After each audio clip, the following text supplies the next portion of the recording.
இந்தியாவின் கணினி பாதுகாப்பு நிபுணத்துவம் மற்றும் அதன் அறிவியல் தொழில்நுட்ப மற்றும் புதிய கண்டுபிடிப்பின் வலிமையையும் பயன்படுத்திக் கொள்ள தென்கிழக்கு ஆசிய நாடுகளின் அமைப்பான ஆசியான் நோக்கம் கொண்டுள்ளதாக தெரிவிக்கப்பட்டுள்ளது. இந்தியாவின் 2 முக்கிய துறைகளில் தனது பங்காளித்துவத்தை ஆழப்படுத்திக் கொள்ள ஆசியான் நோக்கம் கொண்டுள்ளது. நேற்று வெள்ளிக்கிழமை கோலாலம்பூரில் நடைபெற்ற ஆசியான் இந்தியா அதிகாரப்பூர்வமற்ற கூட்டத்தில் தற்காப்புத்துறை அமைச்சர் doctor Sri Mohamad Khalid Nordin இதனை தெரிவித்தார்.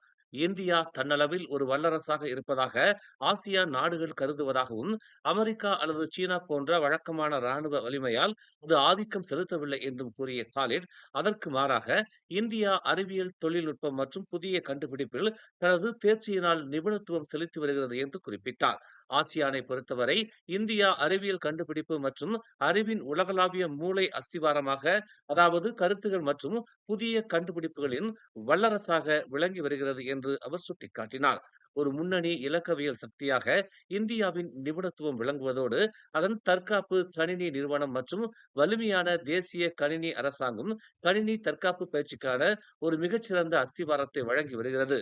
ஆற்றல் மிக்க அடிப்படை வசதிகளில் பாதுகாப்பிற்கு ஒரு சிறந்த அடித்தளத்தையும் வழங்குகிறது.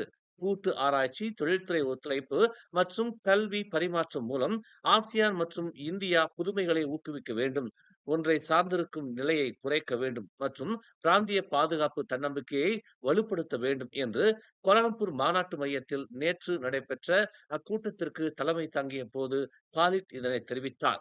இந்திய அரசாங்கத்தை பிரதிநிதித்து அதன் தற்காப்புத்துறை அமைச்சர் ராஜ்நாத் சிங் இக்கூட்டத்தில் கலந்து கொண்டார். மேலும் செய்திகளை தெரிந்து கொள்ள தமிழ் மலர் நாளிதழை பாருங்கள். உடனுக்குடன் செய்திகளை தெரிந்து கொள்ள தமிழ் மலர் இணையதளம், தமிழ் மலர் செயலி மற்றும் மலர் டிவி யூடியூப் சேனலை வலம் வாருங்கள். எங்களோடு இணைந்திருக்க மலர் டிவியை பதிவு செய்து கொள்ளுங்கள்.